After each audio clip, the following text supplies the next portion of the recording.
On a perfectly normal sort of day, after a perfectly normal sort of night, Avery Merritt woke up in a perfectly unfamiliar sort of forest. Hey. Hello? Is this some sort of walkie-talkie? They have such weird designs sometimes. Can anyone hear me? Oh, mother fluffer, I was hoping someone would be able to talk back. This thing kinda looks like a cell phone, except it's got two prong things on the end that look like microphones, and there's only one little button that I can fiddle with. Anyway, I hope someone can hear me. Hey, if you can hear me, send me some help, please. Call emergency services or something. I woke up in this forest I've never seen before. The leaves are purple, it's not even autumn, what in the world? And I don't have any of my stuff. I mean, I have clothes, but they aren't mine. It's this weird tunic thing. Super soft, honestly. No phone, but there's this box that is not a cell phone instead. Box phone, cell box, box cell. Sure, whatever, box cell. Basically, none of my stuff. And I know a bit about wilderness survival, but I did not sign up for this. I have a job interview tomorrow. I can't... Oh, mother fluffer, that looks like a fairy.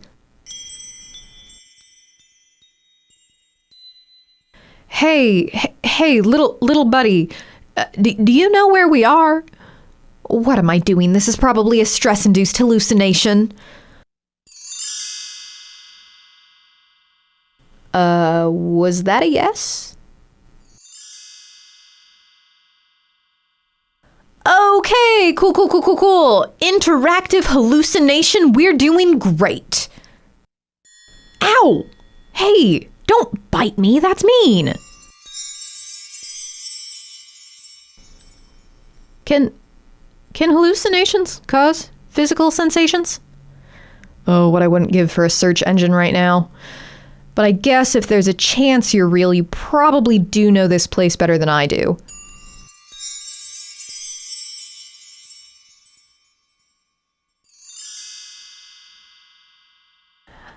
Little buddy, little pal, could you lead me around until I get rescued? I have no idea where we are, and I don't want to trip off a cliff face. All right, first day in the maybe hallucinated wilderness. At least I have a guide.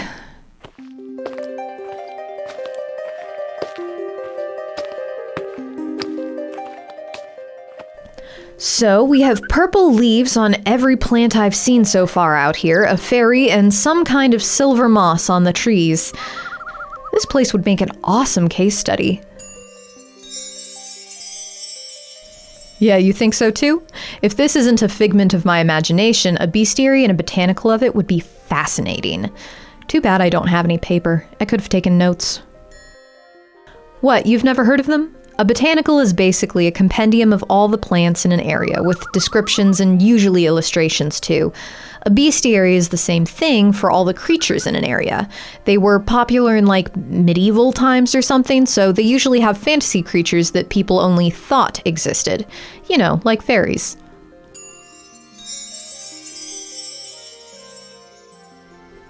Yeah, okay, fair point.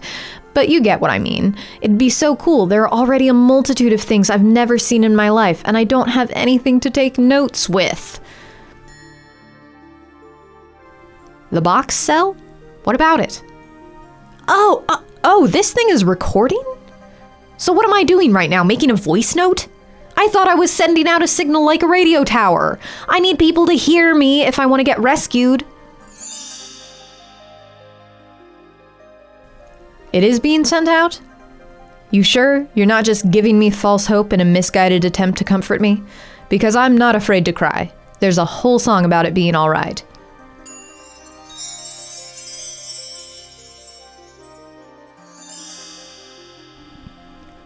I'm taking your word for this, you understand. I guess I'm basically making a podcast then, so I can have my notes at the end of each... What would you call this? Episode? Calling for help session? episode sounds a little less, oh, woe is me, so I'll go with that, even though I'd like to reiterate that if you can hear me, please send help. Emergency services. Pretty please.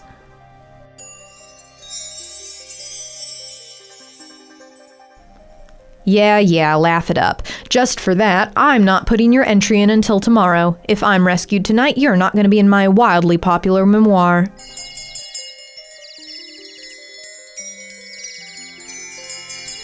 I'm kidding. Obviously, you'll be the first entry.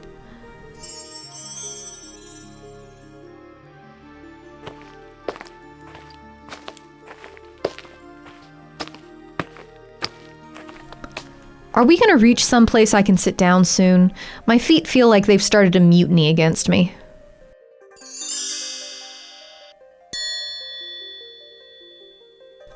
How long is that?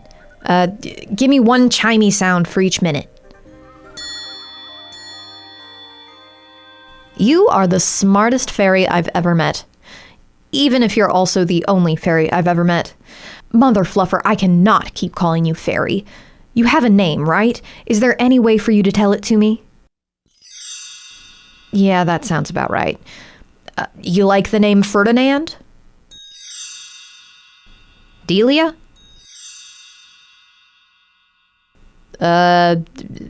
Phil.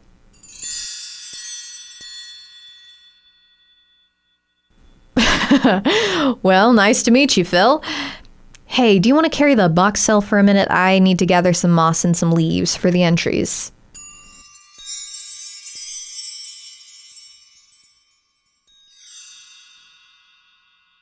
Fair enough. I guess I'll just switch it off and turn it back on when we get to wherever it is we're going.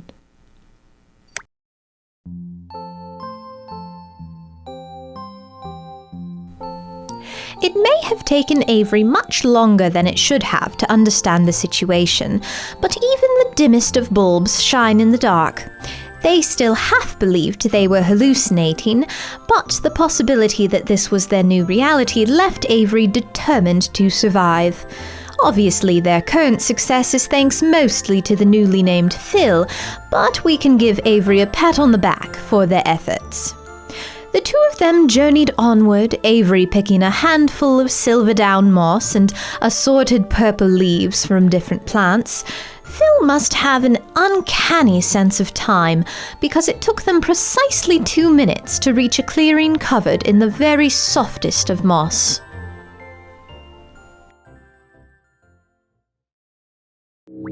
Bestiary entry number 1. Phil. Precise species unknown, seems to be a member of the Fae. Unclear if there are multiple Fae species in the wilderness, as we did not encounter any others. Current theory is that, like tigers, fairies require a large territory to themselves in order to live peacefully. Size is about the same as the palm of my hand, so approximately 3 inches tall. Wingspan looks to be around 6 inches. Oh, sorry, 8 inches.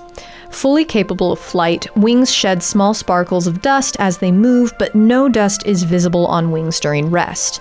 Phil communicates with noises that sound like bell chimes, as I'm fairly sure his vocal cords are too small to create words I can hear.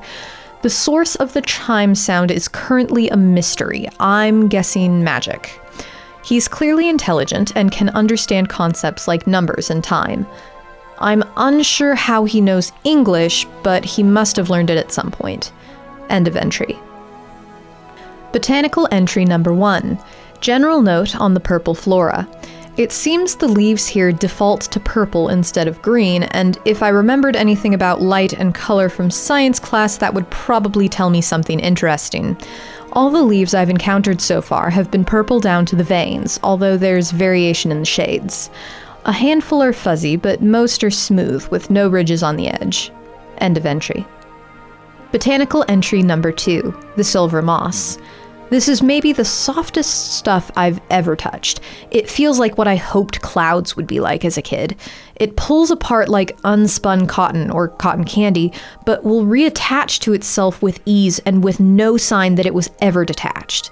When it's pulled apart, there's a faint smell of cut grass that dissipates once it's been rejoined. End of entry. Thank you for listening, but more importantly, if you can hear this, please send help.